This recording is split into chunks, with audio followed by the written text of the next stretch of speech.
Notre commune a été récemment le théâtre de 2 faits de délinquance graves, une agression et un vol à l'arraché près de l'arrêt de tram Neustrie.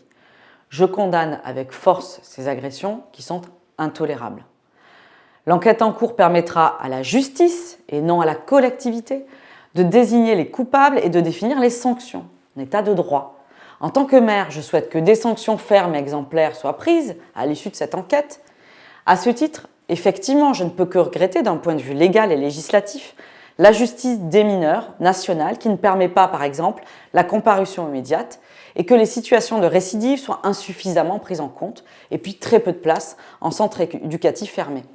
Cette rapidité dans l'identification et l'interpellation des suspects a été permise par la collaboration constante de la ville et de la gendarmerie, que je remercie à nouveau pour leur travail de réactivité et au quotidien et cette prise en flagrant délit.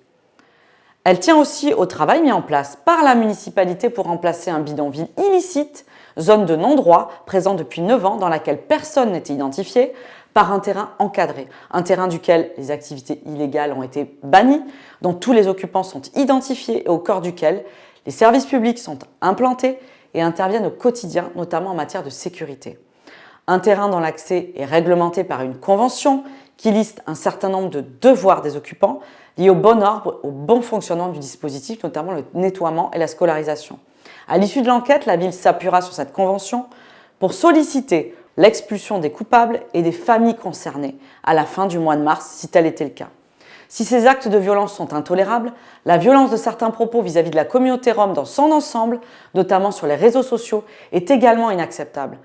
J'appelle chacun à ne céder ni à la haine ni aux amalgames vis-à-vis d'une population entière, à partir du comportement de certains individus dont les autres membres, dont des Roms, sont souvent les victimes. Ce terrain temporaire qui a remplacé le bidonville de la Neustrie présent depuis 9 ans fait ainsi l'objet d'un suivi quotidien et partenarial qui concrétise nos valeurs d'humanité mais aussi de fermeté.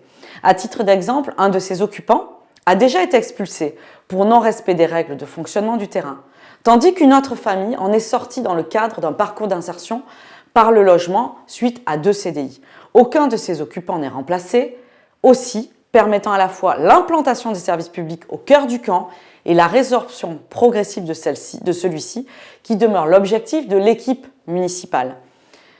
Voilà ce que je voulais vous dire en transparence. Ensuite, je n'irai pas plus loin dans le détail car c'est à la justice d'abord à faire son travail et que, en tant que maire, j'ai un pouvoir qui est limité sur ces questions, mais sachez que tout ce qu'on a mis en place est fait en partenariat avec soit la justice, soit les forces de l'ordre.